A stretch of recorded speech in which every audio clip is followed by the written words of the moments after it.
What's up everybody, my name is Tim Roswick and today we're talking about inspiration.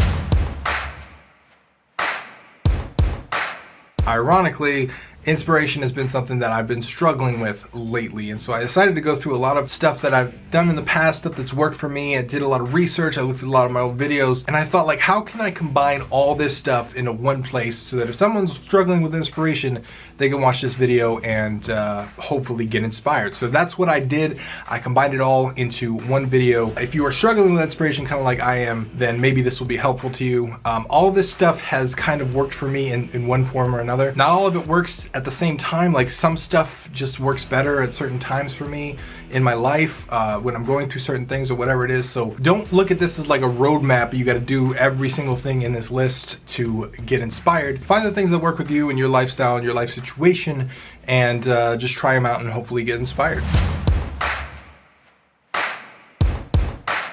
So first up is determining the goal. And I know you're saying, hey, this doesn't really fit in inspiration. What are we talking about goal setting for? Here's why. The wrong goals are really hard for you to get inspired by. And I know this because I started a marketing company a long time ago, and my goals were financial. And what I noticed was the more money I made in that company, the worse my life got. The more I hated everything, the less inspired I felt, because my goals were wrong. They were financial, and past the point of paying my bills, financial goals never even really motivated me. So that, coupled with something that I didn't even really like, to be honest, in marketing, was just like, what the hell am I doing? But I never stopped to think, hey, am I focusing on the right goals? Is this really what I want? So what I would say first, before we even get started, is think about the outcome of what you're trying to get inspired for. Is it something that excites you? Is having that thing or being that thing or building that thing exciting to you? That end result, do you find it exhilarating? If you don't, you may want to re-examine your goals on the subject. You may want to change up your role as well. So it doesn't matter if you're a solo developer or you're working on a solo project, or if you're in a group working with a team of other people, your role is really, really important, because some things just suck. And if you're in the wrong role, if you're doing the wrong things, that's not going to be exciting. That's not going to get you inspired. If you're constantly getting stuck with stuff that just drains you, you may want to consider how to change your role. If you're in a group, maybe talk to the other group members about it. If you're solo, maybe figure out what you can do to eliminate those things from your life. Maybe you can hire somebody part-time to take it over, or maybe you can team up with somebody and split the tasks, because there is somebody out there right now that loves to do the things that you hate. Outsourcing or teaming up with somebody can really, really help with that. You also want to cut out incompatible people. And I know this is another weird one for an inspiration video, but there are some people that will just drain you. And I know because I've lived with some of them before. And it is not fun. It is not something that you even want to talk about most of the time. Well, at least I didn't want to talk about it. Some people are not supportive. Some people are not interested in your goals and the things that you want to do with your life. Some people have their own agenda for your life. And you want to make sure that you limit or eliminate contact with those people, because it doesn't matter what you do in this whole gigantic list of things to get inspired by. If you have those people in your life and they're in close proximity to you, they will suck the soul out of you, and that's a good way to just lose inspiration. If you're struggling with getting inspired for a project and you've been working on the project for a long time, maybe it's time to take some time off. Even if you haven't started yet, you're getting overwhelmed, maybe thinking about all the different things that you could do or all the ideas that you have, or wondering where to start. Sometimes it just helps to disconnect. So the first thing that I recommend is just take a break. If you're sitting somewhere trying to do something and it's not coming to you, take a break. 10 minutes, 20 minutes, get up out of your computer chair, get up away from your desk, wherever you are, just take a quick break. Try and remove your mental state from thinking about the problem. Try and think about something else. Try and look at something else. Try and go a different place. That really, really helps me in the moment when I'm trying to get that actual, like, in the moment inspiration. Especially when it's something that I need immediately. This really helps. I would actually try going off grid as well. Think about a day or a weekend or something like that where you can just completely disconnect from the internet. It doesn't matter what we're doing in our lives. It doesn't matter what we're focusing on or what our projects are. Things can pop up. And quite literally, with devices like this, things literally pop up in your way all the time and they distract you, and distractions can pull away from your inspiration. Your brain only has a certain amount of bandwidth, and distractions, notifications, pings, messages, all that stuff pulls away from your end goal. So if you're having trouble with inspiration, you might want to start by eliminating stuff like this, and having a break where you disconnect for a couple hours or for a day or for a weekend or something like that can really help. Pressure-free days is something that I've started doing recently, and that's where I have a goal for the day to do nothing. There's no pressure to get anything done. And this is especially helpful as someone that runs their own business, as an entrepreneur. I don't have a boss, so I don't have a list of requirements. I don't have a set of work hours. So I feel like there's always a pressure to get something done 24/7. And I feel like I should be working all the time. And sometimes I feel guilty when I don't work. So it's rough for me. And these pressure-free days has really kind of helped me. Like maybe I take a day off and go to the beach. Maybe I mess around and go see a movie that I wanted to see or something. Having specific days of the week, and I like to do this routinely, set aside specifically where they're pressure-free, where they're break days, where they're time off, is really beneficial. It's extra beneficial if you are working for yourself, because we don't really get any of those, but it's also beneficial like if you're just feeling a little bit burnt out and you can't find the inspiration that you need from some of the places that you're in. And while we're talking about time off, we're going to talk about longer vacations. This is something that I have not done enough of, because sometimes when you're in a longer stretch of a project and you're starting to get burnt out and you're losing all of that inspiration, all of the things that once ignited your passion for a project, sometimes these smaller breaks or this smaller time off or these disconnections just don't work. You need a longer time period, and sometimes a day just doesn't cut it. Taking a couple days, a week, 2 weeks of vacation is really important. I've done this once or twice with the channel to help focus myself, and I'm doing it again shortly. I'm actually going on a cruise to completely disconnect from the internet and move away from society specifically for this purpose. Sometimes you need a longer period like that. Sometimes it really helps to just disconnect. It's definitely helped when I've taken time off before, and I'm looking forward to doing it again. So if you're in that rut, maybe think about how you can do it. If you don't have the means, maybe think about how you can save for it or try and do something. You don't necessarily have to go anywhere, but you just have to take time off. So I highly recommend that you change your environment or go somewhere new, or just escape from your house or your workplace. So after you consider some time off, it's time to experience art. So reading is a super underrated form of art. A lot of people don't read. I don't know why they don't read, but reading is amazing. I've always been a big reader of nonfiction, but I wasn't a reader of like fiction until recently, I would say in the last year. And it has significantly improved my life. There are so many ideas and thoughts and concepts and inspiration material waiting in books to be had. And it's underrated because most people see movies, most people listen to music, but not a lot of people read books. If you're making a sci-fi game, there are so many sci-fi novels.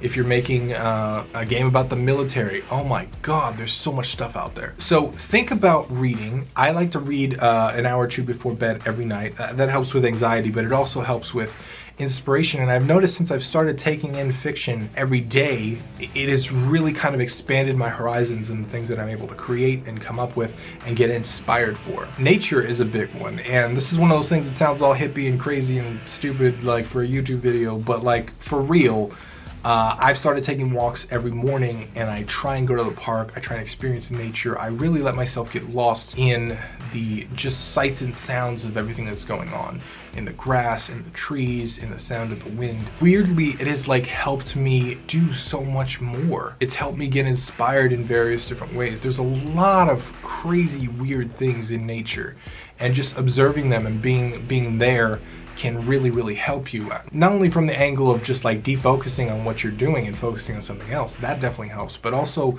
specifically paying attention to what's going on in nature and just like connecting with your human primal earth person self really helps. It really helped me for sure. Travel is a big one.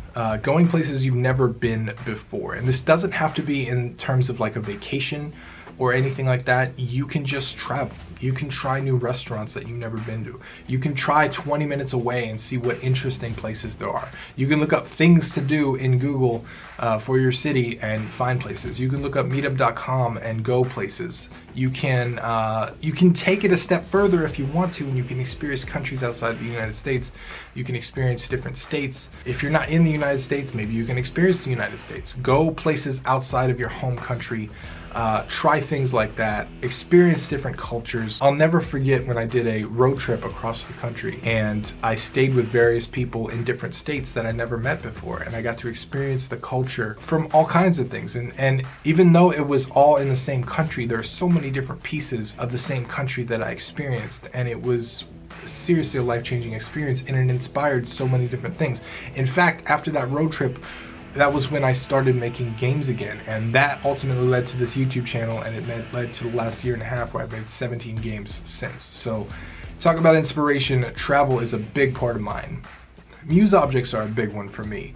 Philophobia is my main game project at the moment, and that game is really drawn from a lot of dark emotional feelings, but also a sense of hell and biblical type of destruction. And I've noticed that, like, I can pull from things that have those same sense of feelings. So I ordered a 19th century copy of Dante's Inferno. It's a really old book from the 1800s, and it's got like folded pages, and it's crazy old, and you flip through it and there are these epic crazy drawings of hell and demons and stuff like that, and I've pulled so much inspiration from that book. I've done the same thing with like tarot cards that have like death and love pictures on them. I ordered a deck of those and I flipped through those, and those help with inspiration for my project. This game was actually inspired by a breakup, so my journal entries from when I went through that breakup and the feelings that I felt and how I felt about the world and my thought process and all that is all documented in my journal, and I pull inspiration from that into the game. So when I'm not feeling it, I have these things to kind of pull me back, and that really helps. So I recommend you pick up some Muse objects for a longer term project. Changing up your environment is super important. I have a video about this. I talk about this a lot because rooms have emotional imprints, and I'm not sure why, but if you get depressed or you get burnt out or you have negative feelings in rooms over time, when you go into that room, there's something about your brain that just triggers those emotions, and you can get stuck in the rut. You can get stuck in that status quo of no inspiration for a long period of time in the same place. So changing up your environment, going places, even if it's not like travel, it's not like crazy, you just go to Starbucks or something to work, changing up your environment can really help with inspiration. It can help get you motivated, and it can help in a lot of different ways. So I definitely recommend that one. As much as I wanted to avoid people my entire life, I've learned that the value of a great person is far beyond anything you can ever imagine.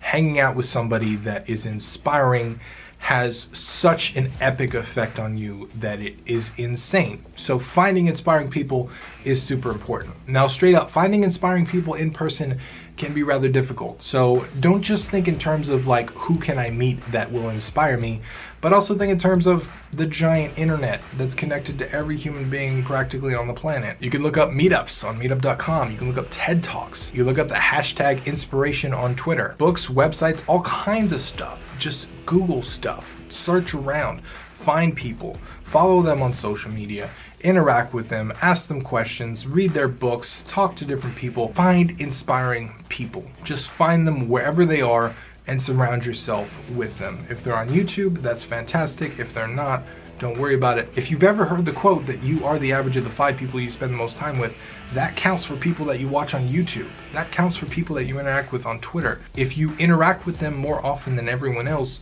those count as your people. So surround yourself with inspiring people, whether it's online or off, preferably both. Stop watching the news. Seriously, the news is the opposite of inspiring people. They tell you how you're gonna die, why you're gonna die, and more at 10 p.m. It's the most demotivating, uninspiring thing that I've ever seen, and this is something that I've followed for the last like 10 years at least. I don't watch any news, ever. It's so negative all the time, and it adds nothing to your life, and I feel like every time I watch it, I either feel scared to live in the world, or I feel like I want to hide, or I feel disgusted at human beings. Just, there's no value to it, and any inspiration that you had can get chased away by these negative feelings that come in from sources like news. So seeing no value in it whatsoever, I would just cut it out completely. Learn something new. This is a big one for me because, again, it can defocus you and pull you away from whatever your current project is where you're struggling for inspiration, but it can also help you stimulate parts of your brain that haven't been stimulated at least in a long time. Learning something new is inspiring. It can be motivating. It can really get you on your feet and get excited for what you're doing. Even if it's completely unrelated from your main project, learning something new can help you in so many different ways. You can pull stuff from it. You can use it to help kind of relax your mind. You can stimulate yourself in that way with learning new things. Like, it's just so beneficial. So try a new art form, learn a new hobby, research something on the internet. Things like painting classes or guitar lessons or anything that you've always wanted to do, but maybe you never did. Try it. It might just get you inspired for your main project. Make a positive difference. One of the things I didn't realize when I started this YouTube channel was how much the community would inspire me. When I started this, I set out with the goal to inspire other people. But as we grew, I kind of realized that the community itself was in turn inspiring me back. They were doing amazing things. They were giving me awesome compliments. They were giving me feedback for what I was doing. I was watching so many people take my ideas and run with them and make something amazing. And that was so inspiring for me. It pushed me forward more than anything else. But not just things like that. You can volunteer at a local organization. I used to volunteer every single December for gift wrapping, and we would gift wrap for charity. So you could call me a rapper, I guess. But it was a lot of fun, and I got to meet interesting people. We got to do it for a good cause. We got to all rally behind this idea of pushing this organization forward and kind of helping and making a positive difference in the world. And it really made a big impact in kind of my everyday life and getting inspired for life at that point and different things that I was working on. Doing good things makes you feel good. I don't know why, but it does. So it worked for me. All right, now we're gonna talk about clearing your mind. And we've mentioned this a couple times in this video so far, but clearing your mind is really, really important because it doesn't really matter what's going on. If your mind is so clouded with stuff, if there's so much stuff going on, if there's so many thoughts going on in there, it's really hard to get inspired because there's just too much. There's too much bandwidth being used. There's no space for inspiration to come in and sit down. So the first thing that I would say is sit and meditate. And this is another one of those cliche examples that you read in articles, or you might click on BuzzFeed and they say, hey, you should meditate because whatever. No, but like, seriously. Meditating, sitting down and trying to think about nothing for extended periods of time is super, super helpful. It helps me focus, it helps me get inspired, it helps me like understand myself and be a little bit more self-aware. There's something about it that is just so valuable. We have thousands of ideas going on in our head all day long.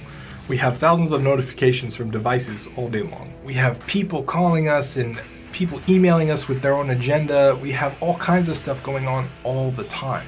So if you're not spending any time just kind of coming back to zero and clearing your brain, you're doing something wrong. Your brain is like a library and you're just pulling books out all day. Sometimes you gotta kind of calm down and put all the books back. Change your routine. Routines are really powerful and they can be used for good. You can get good habits going, you can get a good routine going, you can be healthy, you could get stuff done, you could schedule your work hours and all that stuff, and all that's great, and it makes for a good routine. But sometimes changing the routine will break the pattern in your brain. Your brain likes to operate on autopilot. That's why when you drive to work or something like that, you can forget the drive to work when you get there and you just kind of end up there. You're not conscious. Your brain likes to operate like that, and that's what routines are. You just kind of go through them and your brain knows what to do. Changing up your environment, changing up your routine, deciding to do different things makes you pay attention. It makes you more focused, it makes you more present. And that is a good way to kind of pay attention to stuff and get inspired. You never know what you might get inspired by. You might see the way that a wasp gets taken down by a bunch of ants is really, really inspiring for your next game mechanic. Whatever it is, you got to be present to actually observe that stuff. So it's really, really helpful to kind of stay present, and change up your routine is a good way to do that. Write down all of your ideas. We have ideas all the time. Write them all down. It gets them out of your head. Even if you don't act on any of them, even if you don't do any of them or implement any of them or whatever, just get them out of your head. Constantly write them down. Have an Evernote on your phone or keep a notepad with you or whatever it is. Just constantly get them out. I have so many ideas listed in my phone that it's ridiculous. And it helps me just kind of cleanse and purge my brain from all these ideas, which keeps me present and aware to kind of get inspired. Only focus on one thing at a time. There's a lot of pop culture right now that says, hey, humans can multitask and yay, we can do all these tasks at one time, so we should do all this stuff. No, you can't multitask. You can only do one thing at a time. It doesn't matter what people tell you. You can't get that deep core focus in when you have multiple things going on. You can't get inspiration when you're getting pulled in so many different directions. So if you're looking to get inspired, try focusing on only doing one thing. If you're working on multiple games or multiple projects and you're not feeling the inspiration, maybe that's why. Which leads me to the next point. Quitting is powerful. It's one of those things we talk a lot about in the channel, usually in the context of don't quit no matter what. But sometimes you should quit. And I don't mean quit as in stop making games or stop doing the things that you love. I'm talking about quitting projects. Sometimes projects are just taking up too much mental bandwidth and you want to get something done, but you have too many going. Sometimes you have to quit a project to kind of separate yourself from it and kind of escape from it. And maybe you can come back to it later in 6 months or a year. Sometimes taking longer breaks like that can help, and deciding to quit a project is really, really helpful because then you're not constantly thinking about it. If you make that conscious choice to quit or take a break, it can really benefit you mentally because you can kind of free up some space to actually get inspired. I refer to my projects as zombie projects that just kind of linger around. They never really get finished, but they're just kind of sitting there. I recommend you quit those and get rid of them, or at least zip them up in a file and put them somewhere and wait for 6 months or something like that. Getting them out of like your main project folder or your desktop or something like that is really important. Let's talk about fighting the resistance. So the resistance is a concept that was brought up in the book, The War of Art by Steven Pressfield, which I highly recommend that you buy. I have a whole review on this actually in our Patreon, in our GDU Elite group, so I recommend you check that out. It's in a link down below. I do book reviews and summaries like that every month, so the Patreon's really cool, and that's just for the basic tier, but there are a ton of other stuff in there, so I recommend you check that out. But The War of Art is a fantastic book because it talks about the resistance, and the way that it personifies the resistance is this invisible force that is fighting you and trying to prevent you from getting something done. And when I first read it, I was kind of like, whoa, this is weird. What is this talking about? But I realized it's true. All of us that have been creative, all of us that have tried to create something longer than a couple days or a couple weeks, we hit this wall. And it's like there's this resistant force standing there trying to stop us. And you have to fight the resistance. You have to look at it like a battle. It's important that you fight through it. It's important that you actually move forward. Even if you're not inspired, it's important that you do the work. There's an old quote by Picasso that says, inspiration exists, but it has to find you working. And I really, really believe that. I've gotten inspired plenty of times by just doing the work. And yes, it goes in cycles. Yes, sometimes I just get blindsided by it, but it's really, really helpful to kind of know that. So that's what I wanted to leave you with. I hope you found it useful. If you did, hit the subscribe button and the thumbs up button down below. Let me know you liked it. But once again, my name is Tim Roswick, and I'll talk to you again soon.